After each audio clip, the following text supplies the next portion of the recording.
इस सवाल को समझें। स्टार्ट। Matric class exercise 17.1। कल हमने क्वेश्चन नंबर 1 किया था, आज हम करेंगे क्वेश्चन नंबर 2। इसके अंदर हमें कुछ इसके पार्ट्स हैं क्वेश्चन नंबर 2 के, इसमें से 3 पार्ट्स अभी हम करने लगे।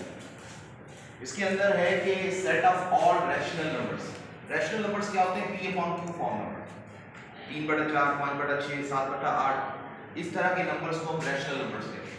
बिटवीन 5 एंड 6 यानी 5 और 6 के दरमियान तमाम रैशनल नंबर का सेट लिखना है, लेकिन किसमें लिखना है? सेट बिल्डर नोटेशन, यानी वो जो तीसरी टाइप मैंने कल बताई थी, सेट बिल्डर नोटेशन। सेट को लिखने के 3 तरीके हैं, डिस्क्रिप्टिव, टेबुलर, सेट बिल्डर। तो सेट बिल्डर के अंदर हमने ये सेट लिखने तीनों, कल हमने टेबुलर में लिखे थे, आज हमें सेट बिल्डर में लिखे। तो जो पहला सवाल है क्वेश्चन नंबर 1, इसका सेट बिल्डर कैसे बनेगा? यानी सेट ए का, ये जो ए है ना, ये इसका सेट बिल्डर, ये क्वेश्चन है, ये आंसर इसका लिखना है।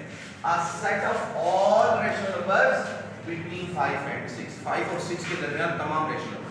तो सेट बिल्डर में हम इसको ऐसे लिखेंगे, हम कहेंगे वेरिएबल उठाएंगे कोई भी x या y या z जो भी कहें।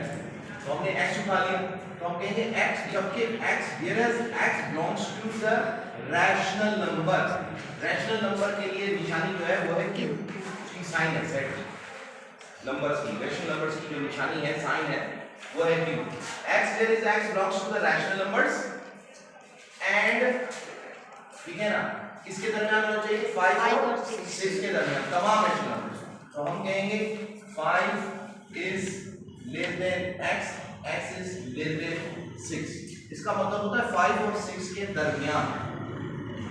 क्यों कहते हैं कि x 5 से बड़ा मतलब 6 से छोटा, इसका मतलब 5 और 6 के दरमियान के टोटल नंबर्स का सेट। ये हो गया पहले क्वेश्चन का आंसर। अब दूसरा है कि 1 2 3 4 6 एंड 12। अब अगर गौर करें तो ये कोई नंबरिंग सिस्टम का सेट नहीं है, बल्कि ये फैक्टर्स हैं। इसके 12 के फैक्टर माना एग्जैक्ट डिवाइजर।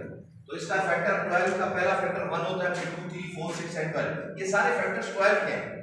तो इसको हम सेट बिल्डर में कैसे लिखेंगे? तो हम इसको इस तरह से लिखेंगे।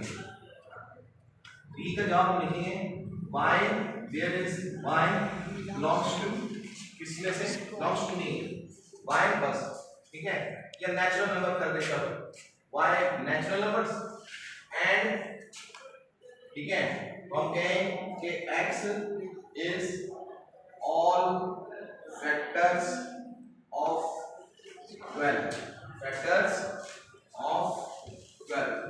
ये हम इसका सेट बिल्डर लिखेंगे। तो भाई नेचुरल नंबर्स में से नंबर उठाने और फैक्टर 12 के आपने फैक्टर्स लिखने हैं। तो 12 के फैक्टर नेचुरल नंबर में यही बनेगा 1 2 3 4 6 12, ठीक है। उसके बाद है ये है सेट ऑफ इंटीजर, -40 से लेकर +40 तक का। तो इसको हम इस तरह से लिख देते हैं सेट बिल्डर में कि z where is z variable belongs to set of integer. तो सेट ऑफ इंटीजर को z से लिखें, और जो इसको हम ऐसे डबल कर देते हैं, इससे हमें पता चलेगा ये सेट ऑफ इंटीजर की बात होगी।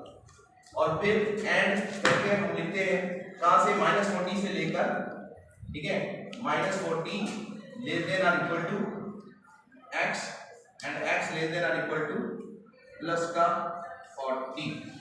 ये हमारे पास इस क्वेश्चन के पहले का सेट बिल्डर है, दूसरे का बी का ये सेट बिल्डर, तीसरे का ये सेट बिल्डर। ये क्वेश्चन, ये आंसर, ठीक है ना। स्टॉप।